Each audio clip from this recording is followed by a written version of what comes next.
अस्सलाम वालेकुम नाज़रीन, मैं हूं नबील रज़ा और आप देख रहे हैं लग्जरियस मार्केटिंग। नाज़रीन, पाकिस्तानी रियल एस्टेट की डाउनफॉल की बेशुमार वजूहात हैं और हम उन वजूहात के ऊपर बारहा बात भी कर चुके हैं। लेकिन अगर बात की जाए सबसे बड़ी वजह की, तो वो है सुनी सुनाई खबरों के ऊपर आंखें बंद करके रिलाय कर लेना। यकीनन आम जिंदगी में भी अगर आपके पास किसी भी चीज़ को लेके इनकम्प्लीट नॉलेज या इनकम्प्लीट इन्फॉर्मेशन है, तो वो आपके लिए मोहलिक होता है। और अगर आप उस चीज़ के ऊपर ख़ुद भी यकीन कर लें और लोगों को भी वैसा ही बताना शुरू कर दें, तो वो सारे लोग भी उस ख़तरे का शिकार हो सकते हैं। ऐसा ही कुछ पाकिस्तानी रियल एस्टेट को लेकर हो रहा है कि जहाँ पर अगर किसी भी हाउसिंग सोसाइटी की कोई भी एक प्रोडक्ट डाउन होती है, तो लोग ये परसेप्शन बनाने में लग जाते हैं कि शायद पूरे का पूरा हाउसिंग प्रोजेक्ट गिर चुका है या फिर डाउनफॉल का शिकार हो चुका है। और जब कोई भी एक प्रोजेक्ट डाउनफॉल का शिकार होगा, उससे लोग ये भी परसेप्शन बना लेते हैं कि शायद पूरी की पूरी फील्ड या फिर पूरे का पूरा सेक्टर गिर चुका है। और ऐसा ही कुछ हमें पाकिस्तानी रियल एस्टेट के अंदर देखने को मिल रहा है। बिल्कुल इसी तरीके से अगर कोई भी एक डेवलपर अपने वादे पूरे नहीं कर रहा, अपने दावे पूरे नहीं कर रहा,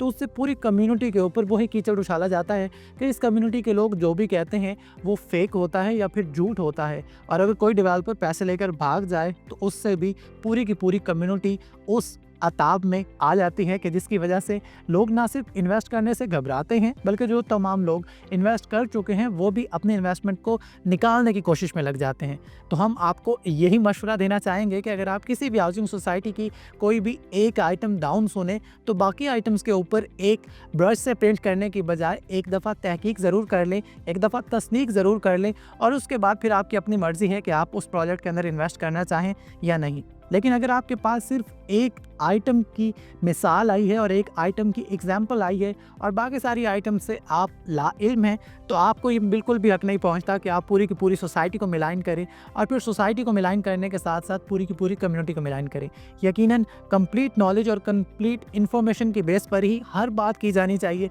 और इसीलिए हम कोशिश करते हैं कि आपके सामने तस्वीर के तमाम तर रुख रखे जाएँ और जिस भी हाउसिंग सोसाइटी का जो भी मुद्दा हो, उसके ऊपर ज़ाती राय के साथ साथ आपकी परसेप्शन को भी मद्देनज़र रखते हुए हक़ाइक़ के ऊपर मबनी गुफ्तगू की जाए, ताकि आपके लिए समझने में भी आसानी हो और फैसला करने में भी आसानी हो। हर फील्ड के अंदर काली भेड़ें मौजूद होती हैं और यकीनन रियल एस्टेट की फील्ड के अंदर भी होंगे ऐसे लोग कि जो सिर्फ अपने ज़ाती नफ़े का सोच रहे होते हैं, और उनकी हम अक्सर मज़म्मत भी करते रहते हैं। और हम आपसे भी यही अपील करते रहते हैं कि जब आप किसी भी हाउसिंग सोसाइटी के अंदर इन्वेस्ट करने लगें, तो सबसे पहले उस हाउसिंग सोसाइटी के डेवलपर या फिर मालकान का पोर्टफोलियो देखिए, उनका ट्रैक रिकॉर्ड देखें, उनके पास ऑन ग्राउंड मौजूद लैंड देखें, डॉक्यूमेंटेशन की तस्दीक करें, और उसके बाद आप किस हाउसिंग सोसाइटी के थ्रू उस प्रोजेक्ट के अंदर इन्वेस्ट करने जा रहे हैं, ये भी लाजमी देखिए। रावलपिंडी और इस्लामाबाद के गिरदोनवा में मौजूद अगर आप किसी भी अच्छी हाउसिंग सोसाइटी में इन्वेस्ट करना चाहते हैं, या फिर अगर आप कोई भी ऑन ग्राउंड चीज़ अवेल करना चाहते हैं इंस्टॉलमेंट्स के ऊपर, या फिर कोई भी ऐसी चीज़ के जहां पर आप सिर्फ डाउन पेमेंट पे करें और आपको प्लॉट का कब्जा भी मिल जाए